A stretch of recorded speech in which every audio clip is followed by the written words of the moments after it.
Citizens of Amberland have magic. It comes from a fantastical substance called amber, and drinking it makes you stronger, smarter, and healthier.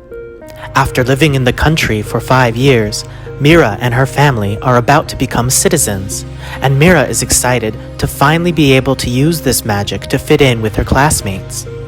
But then, a nationwide amber shortage sparks fear in their community and ignites a fierce debate over who has the right to access this precious resource.